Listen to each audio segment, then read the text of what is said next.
Okay my dear students, मैं योगेश त्यागी physics lecturer Tagore शिक्षा समिति के ऑनलाइन प्लेटफॉर्म पर आपका स्वागत और अभिनंदन करता हूं। ओके बेटा, हम पढ़ेंगे क्लास 11th CBSE, राइट बेटा। तो हम पिछला टॉपिक पढ़ चुके थे, क्या पढ़ा था? एक्सीलरेशन ऑफ ग्रेविटी, यानी ग्रेविटी के लिए हम स्मॉल जी की वैल्यू फाइंड आउट कर चुके थे और वो आई थी small g equal to GM/r², ये आई थी बेटा। इसी को इंटेंसिटी ऑफ ग्रेविटी भी कहा जाता है, कोई दिक्कत नहीं है, उसे हम आगे बताएंगे। अभी आप सीख लीजिए कि gravitation acceleration small g equal to GM/r²। आज वो हम पढ़ेंगे वेरिएशन। आज का टॉपिक रहेगा हमारा वेरिएशन इन स्मॉल जी, यानी स्मॉल जी में वेरिएशन सीखेंगे। यानी जब हम अर्थ से ऊपर जाएंगे या अर्थ में जाएंगे, यानी अर्थ के अंदर जाएंगे, गहराई में जाएंगे, तो जी की वैल्यू में क्या परिवर्तन होगा वो हम सीखेंगे। तो सबसे पहले हम फर्स्ट ले लेते हैं वेरिएशन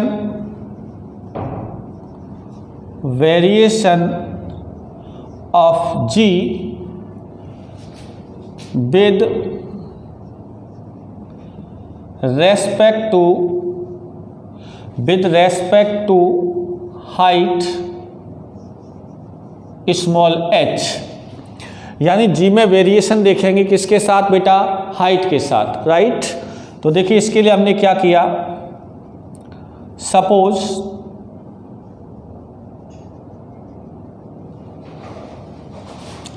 अगर ये क्या है बेटा, ये है अर्थ जिसका सेंटर है O और अर्थ की रेडियस है बेटा कैपिटल R, और इस अर्थ का मास है कैपिटल M, यानी M equal to earth of mass. और इसके बाद हमने माना कि अगर स्मॉल h हाइट पर कोई स्मॉल m मास का ऑब्जेक्ट है, ये क्या है?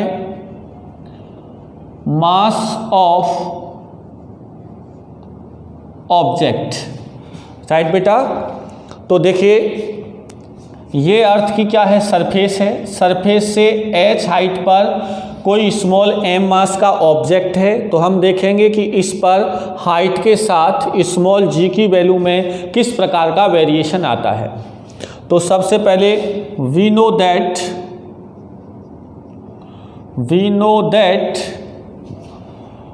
Value of small g on the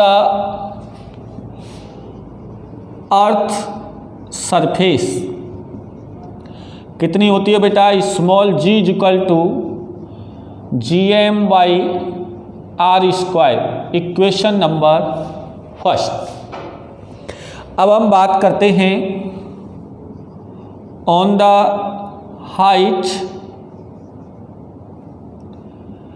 small h,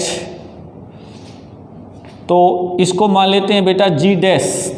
height पर जो ग्रेविटेशन एक्सेलरेशन है वो G डैश है, तो G dash is equal to क्या आ जाएगा? GM, यानी हम अर्थ के ऊपर बात कर रहे हैं, तो ये टोटल जो मास है अर्थ का m, वो यहाँ टोटल मास कैपिटल M ही रहेगा, यानी इसमें कोई चेंज नहीं होगा। यानी ये टोटल मास है वो इस स्मॉल m पर क्या लगाएगा? फोर्स लगाएगा, क्योंकि हमने पढ़ा था F इक्वल टू mg, वहीं से g का फॉर्मूला आया था, अपॉन r। अब टोटल डिस्टेंस बेटा हो जाएगी r प्लस h, राइट।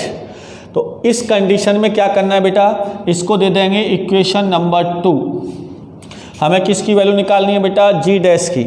तो क्या करेंगे, divided equation 2 by equation first, यानी इक्वेशन 2 में फर्स्ट से क्या कर देंगे बेटा, हम डिवाइड कर देंगे, और डिवाइड कर देंगे तो ये हो जाएगा G dash upon G is equal to G M upon are plus H, और डिवाइडेड बाई को मल्टीप्लाई में ले जाएंगे तो ये क्या हो जाएगा, R square upon, sorry R plus H का स्क्वायर आएगा यहाँ, आर प्लस एच का स्क्वायर, और ये हो जाएगा आर स्क्वायर अपॉन क्या हो जाएगा बेटा, जी एम, राइट। तो जी एम से जी एम क्या हो जाएगा, कैंसिल। तो यहाँ से क्या बचेगा, ये बचेगा जी डैश अपॉन जी बराबर r square upon are plus H का होल स्क्वायर, राइट बेटा।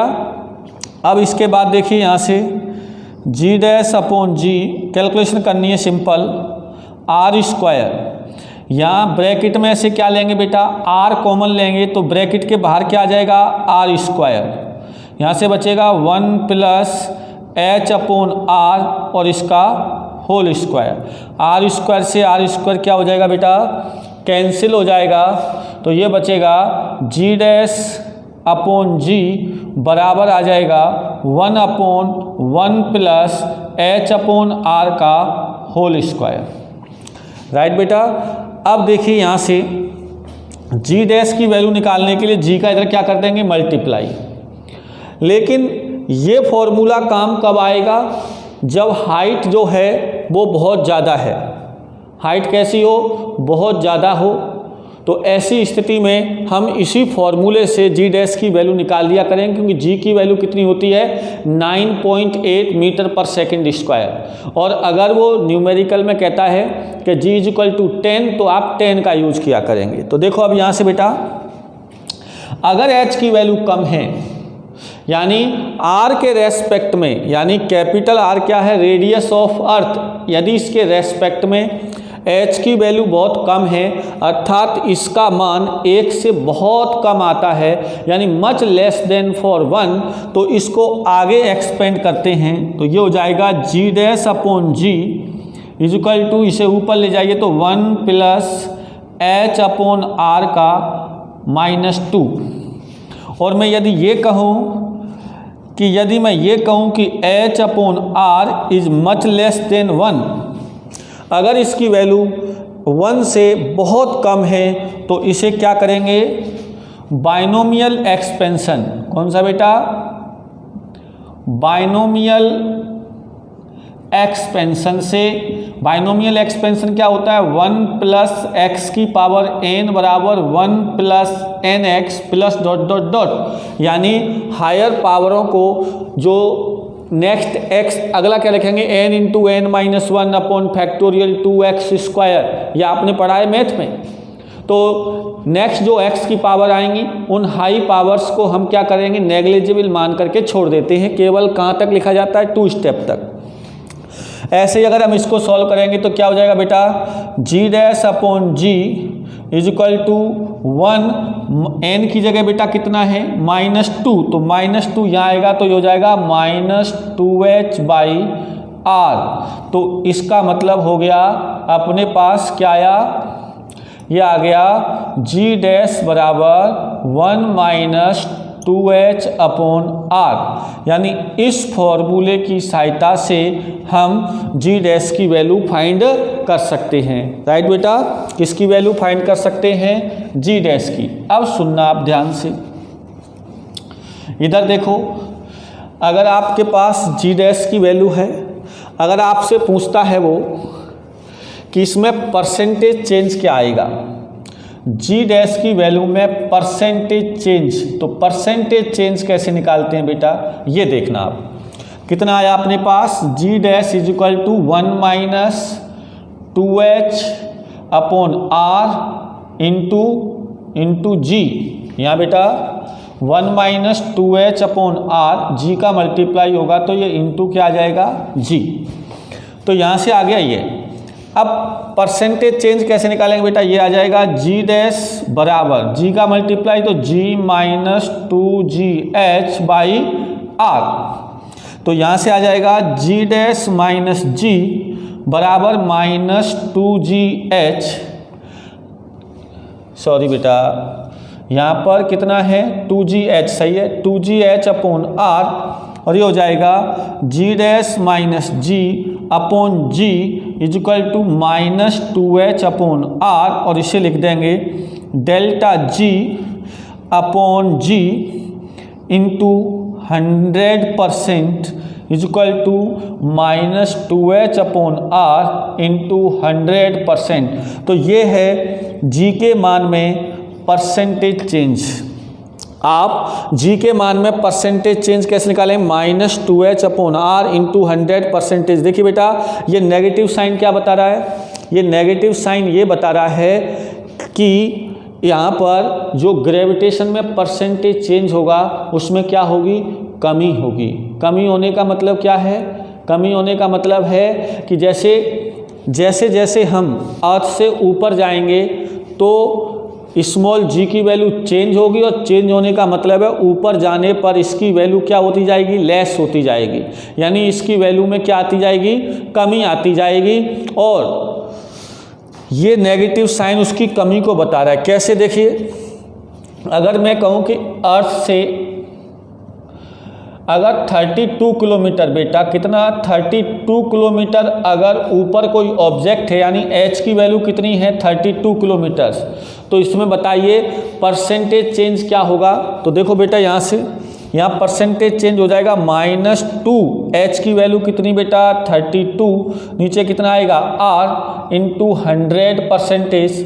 तो बेटा यहाँ पर कितना आ जाएगा, ये हो जाएगा 64, और बेटा R की वैल्यू होती है 64, क्या आ जाएगा बेटा 6400 kilometre R radius of earth.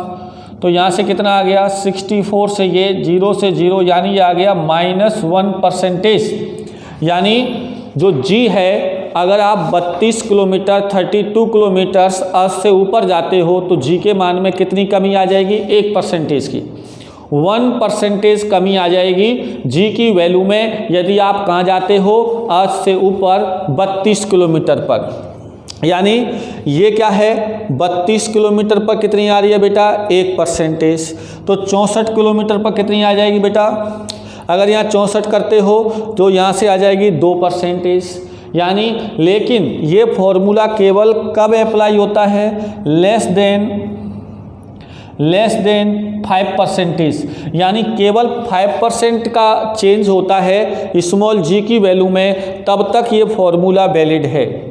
ये ध्यान रखना है आपको, केवल ये फॉर्मूला तब तक वैलिड है जब तक इसमें केवल 5% तक चेंज होता है। अगर 5% से ऊपर चेंज है, यानी 5% का मतलब क्या है, देखिए यहाँ पर कितना था 1% कितने के लिए था 32 किलोमीटर के लिए, 2% 64, तो 5 किसके लिए होगा, लगभग 32 मल्टीप्लाई 32 मल्टीप्लाई 5 0 1, यानी 160 किलोमीटर तक आप इस फॉर्मूले का यूज कर सकते हैं, इस फॉर्मूले का या इस फॉर्मूले का। लेकिन यदि हम बात करें किसकी बेटा, कि अगर हाइट की वैल्यू 160 से अबव है तो ऐसी कंडीशन में आप इस फॉर्मूले का उपयोग करेंगे, यानी बाइनोमियल एक्सपेंशन से पहले का जो फॉर्मूला आया है उसका आप यूज करेंगे, राइट। तो इस प्रकार हमने चेंज पढ़ा किस में बेटा, ग्रेविटेशन एक्सेलरेशन में। कब, जब हम हाइट पर गए। अब हम बात करते हैं डेप्थ की। अगर हम डेप्थ में जाते हैं तो क्या होगा, तो यहाँ हम बात करते हैं सेकंड टॉपिक, वेरिएशन। किसका वेरिएशन, स्मॉल g का। तो देखिए आप, अब हम बात करते हैं सेकंड टॉपिक। सेकंड क्या है,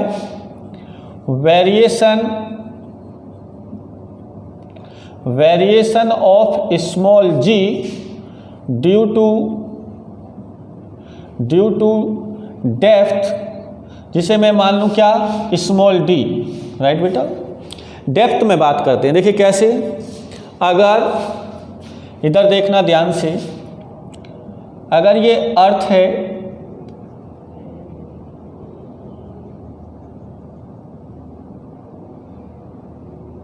राइट। अगर ये अर्थ है जिसकी रेडियस कितनी है बेटा, कैपिटल R है, इसका सेंटर क्या है, O है, और इसकी सरफेस पर ग्रेविटेशन एक्सेलरेशन क्या होता है, स्मॉल g, जिसकी वैल्यू होती है g = gm/r²। यानी इस अर्थ का मास कितना है, कैपिटल M है, रेडियस क्या है, कैपिटल R है। अब हम बात करते हैं, जैसे कोई ऑब्जेक्ट अभी हाइट पर गया था, अगर सपोज वह अर्थ से इतनी डेप्थ में आ जाता है, ये इसकी डेप्थ है, इसको मैंने मान लिया स्मॉल d। और अब आप मुझे बताओ कि अगर कोई ऑब्जेक्ट जिसका मास कितना है, स्मॉल m है, मैं अभी आपको थोड़ा बड़ा लिख दूंगा, दिख नहीं रहा होगा, स्मॉल m है, तो ऐसी कंडीशन में क्या होगा कि अगर ऑब्जेक्ट यहाँ आ गया तो केवल अर्थ का यही मास तो इसके लिए इफेक्टिव होगा, क्योंकि इससे ऊपर वाले मास के लिए तो ग्रेविटेशन एक्टिव नहीं होगा। इसका मतलब अब अर्थ का ये वाला जो मास है, ये वाला, ये मास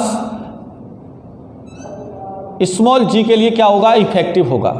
अगर सपोज मैंने माना कि इसकी रेडियस कितनी है, स्मॉल r, तो स्मॉल r की वैल्यू क्या हो जाएगी, यहाँ पर स्मॉल r की वैल्यू हो जाएगी capital R - small d, right. और अगर इस शेष पार्ट का मास मैंने क्या मान लिया, m', क्या मान लिया, m', और इसका मास कितना है, ऑब्जेक्ट का मास कितना है, स्मॉल m है। तो ऐसी कंडीशन में देखिए, सबसे पहले क्या करना है आपको, यहाँ से हम बात करते हैं कि स्मॉल g की जो वैल्यू है वो कहाँ, अर्थ सरफेस पर, अर्थ सरफेस पर स्मॉल g की वैल्यू क्या बता चुके हैं बेटा हम, मैं थोड़ा इधर लिखता हूँ ताकि जगह पर्याप्त मिल जाएगी आपको। स्मॉल g = gm/r², ये तो निश्चित है, ये है, राइट। अब हम जानते हैं कि डेंसिटी बराबर क्या होता है, mass upon volume, mass upon volume. तो density ρ = mass of earth capital M, और अर्थ का वॉल्यूम, अर्थ कैसी है बेटा, हम इसको क्या मानते हैं, स्फेरिकल, तो इसके लिए क्या हो जाएगा 4/3 πr³, राइट बेटा। अब देखिए आप यहाँ से क्या आ जाएगा, ρ = m/4/3 πr³, ये अर्थ की क्या है बेटा, ये है डेंसिटी, इसको इक्वेशन नंबर 2 दे दिया। मुझे आप बताइए कि यदि ये मेरे पास पेन है, क्या इसका डिस्ट्रीब्यूशन सेम नहीं है, यानी अगर मैं ये देखूं कि इसके यूनिट पार्ट में कितना मास है और अगले यूनिट पार्ट में कितना मास है, तो सब जगह सेम होगा। और यदि मैं टोटल पेन की डेंसिटी निकालूं या इसके किसी पार्ट्स की डेंसिटी निकालूं, डेंसिटी चेंज नहीं होगी। तब तक नहीं होगी तब तक हम इसके मास को या इसके शेप को चेंज नहीं करेंगे, राइट बेटा। हमने क्या किया है, इसका कुछ हिस्सा काट दिया, और काटने के बाद यदि हम इसके हिस्से की डेंसिटी देख रहे हैं तो वो तो सेम है। जैसे मान लो 1 मीटर में 2 बच्चे बैठते हैं, तो 10 मीटर में कितने बैठेंगे, 20 बच्चे। तो बताओ पूरे 10 मीटर की डेंसिटी कितनी है 20 बच्चों की है। तो आप कैसे निकालोगे डेंसिटी बराबर, कैसे निकालोगे आप लिखोगे ऊपर mass of 20 student upon total volume, right. तो यूनिट वॉल्यूम के लिए जो डेंसिटी आएगी वो वही किसके लिए आएगी, 1 मीटर के लिए, 2 मीटर के लिए। मुझे राइट होना चाहिए। इसका मतलब मैं ये कहना चाह रहा हूँ कि यदि हमने अर्थ का ये भाग हटा दिया और सिर्फ ये भाग बचा है, तो ये डेंसिटी भी इसके लिए सेम होगी टोटल के लिए। यानी डेंसिटी क्या है, डिस्ट्रीब्यूशन ऑफ मास। तो मास का डिस्ट्रीब्यूशन हम अर्थ पर क्या मानते हैं, सेम। तो चाहे अर्थ का आप छोटा सा भाग लीजिए या बड़ा सा भाग लीजिए, इसके लिए डेंसिटी क्या होगी, कांस्टेंट होगी। तो इसके लिए ये हो गया। अब हम बात करते हैं किसके लिए, जो पार्ट बचा है उसके लिए। तो remaining part have mass m dash. तो m डैश बराबर क्या होगा बेटा, एम डैश बराबर होगा तो मास बराबर हो जाएगा डेंसिटी। डेंसिटी कितनी है बेटा, रो चेंज नहीं होगी। वॉल्यूम, इस रिमेनिंग पार्ट का वॉल्यूम कितना हो जाएगा बेटा, 4/3 पाई स्मॉल आर क्यूब। तो रो की वैल्यू यहाँ पर रख देंगे तो क्या आ जाएगा, एम डैश बराबर capital m upon 4/3 pi r cube into 4/3 pi r cube. तो देखो 4/3 पाई टू पाई कैंसिल, तो यहाँ क्या बचा, एम डैश बराबर कैपिटल एम स्मॉल आर की power cube upon capital are की पावर क्यूब, इक्वेशन नंबर 3। हमारे पास क्या आ चुका है, एम डैश। तो इस कंडीशन में अपन क्या निकालेंगे, जी डैश। और जी डैश क्या आएगा बेटा, ये आ जाएगा G M dash, mass change हो चुका है, जी एम डैश अपॉन इसके लिए आर क्या आएगा, आर। तो ये क्या था फॉर्मूला अपने पास, G M upon R square, तो ये हो जाएगा G M dash upon R square. M dash की वैल्यू यहाँ से यहाँ पुट कर देंगे तो क्या आ जाएगी बेटा, जी डैश बराबर जी, एम की वैल्यू पुट करो G upon R square, M dash की वैल्यू है एम आर की power cube upon capital R cube, right बेटा।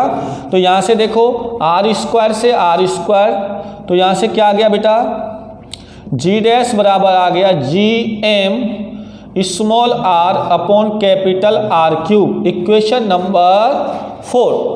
अब क्या करना है, divided equation 4 by equation first, यानी इक्वेशन 4 में इक्वेशन फर्स्ट से डिवाइड कर देंगे तो G dash upon G is equal to ये हो जाएगा जी एम आर अपॉन आर की power cube multiply by R square upon G M. G M से जी एम कैंसिल, क्या आया, G dash upon ji equal to r square से are square, तो ये आ गया स्मॉल आर बटे कैपिटल आर, राइट। अब क्या करना है आपको, वैल्यू रख देनी है। तो जी डैश अपॉन जी बराबर स्मॉल आर की वैल्यू क्या है बेटा, R minus D upon capital R, तो G dash upon ji equal to 1 minus D upon R and G dash is equal to 1 minus D upon are into small G. इस फॉर्मूले से आप depth में जी की वैल्यू को निकाल सकते हैं, राइट बेटा। अब देखो इसमें कहीं पर भी हमने बाइनोमियल एक्सपेंशन नहीं लगाया, यानी ये नहीं कहा कि ये इससे बहुत छोटा है। तो ऐसी कंडीशन में ये फॉर्मूला चाहे कितनी ही डेप्थ क्यों ना हो, ये सिंगल फॉर्मूला है जो यूज आएगा, चाहे डेप्थ कम हो चाहे डेप्थ बहुत ज़्यादा हो, इसी फॉर्मूले का क्या होगा, यूज होगा। ये पता लग रहा है कि इसकी वैल्यू 1 से क्या आएगी, कम आएगी। ऐसी कंडीशन में पता लग रहा है कि जी डैश कैसा आएगा, लेस देन किससे, जी से, यानी यहाँ जी डैश लेस देन जी, मतलब चाहे आप हाइट पर जाइए चाहे आप डेप्थ में जाइए, जी की वैल्यू क्या होगी, कम होगी। यानी जी का मैक्सिमम मान कहाँ पर होता है, अर्थ सरफेस पर। किस पर होता है, अर्थ सरफेस पर। अब बात करते हैं जैसे परसेंटेज चेंज।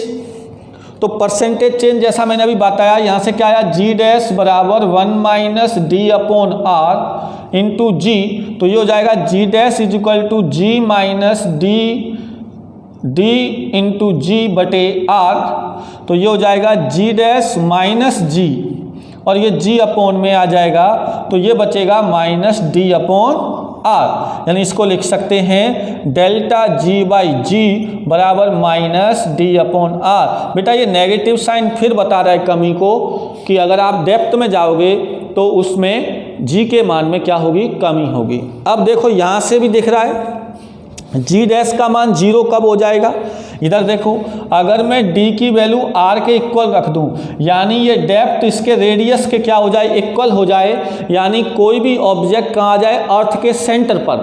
तो ऐसी कंडीशन में d की जगह अगर r रख दूं तो r अपॉन r क्या हो जाएगा, 1, और 1 minus 1 0, then g dash is equal to 0।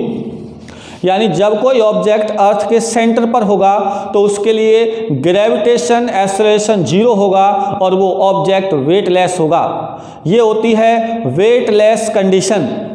अब सुनिए आप, यहाँ से अब देखना, अभी हम ऊपर जा रहे तो कितने किलोमीटर पर, 32 किलोमीटर्स पर क्या हुआ था, 1% की कमी हुई थी।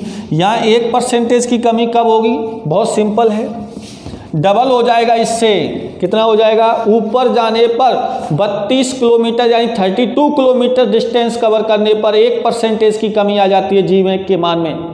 लेकिन डेप्थ में अगर आप 64 किलोमीटर डिस्टेंस कवर करोगे तब 1% की कमी होगी। यानी देखिए यहाँ से delta g by g into 100% equal to minus d by r. ये डी किसको बताता है बेटा, कमी को बताता है, किसको बताता है, कम होने को। तो यहाँ से हो जाएगा minus D upon are into 100%। अब बताओ अगर डी की वैल्यू मैं क्या ले लूँ, 64 किलोमीटर, तो ये हो जाएगा 64 किलोमीटर बटे 6400 किलोमीटर इंटू 100। तो देखो ये 1 बार तो यहाँ आ गया, यानी अगर आप 64 किलोमीटर करते हो तो कितना है, यानी ऐसे लिख दो 1 इंटू 64 पर कितना है 1%, 2 इंटू 64 पर कितना आएगा बेटा 2%, 3 इंटू 64 पर कितना आएगा बेटा 3%। ऐसे इसमें कमी होती चली जाएगी और n इंटू 64 पर कितना आ जाएगा n% की कमी हो जाएगी। राइट बेटा, तो इस प्रकार चाहे आप डेप्थ में जाइए चाहे आप हाइट पर जाइए, जी के मान में क्या होता है, चेंज होता है। और मैंने आपको चेंज होने के साथ साथ परसेंटेज चेंज भी बताया है, क्योंकि न्यूमेरिकल ज़्यादातर परसेंटेज चेंज से पूछे जाते हैं। तो आपको मैंने तरीके बता दिए, नेक्स्ट टॉपिक पढ़ेंगे नेक्स्ट वीडियो में। धन्यवाद।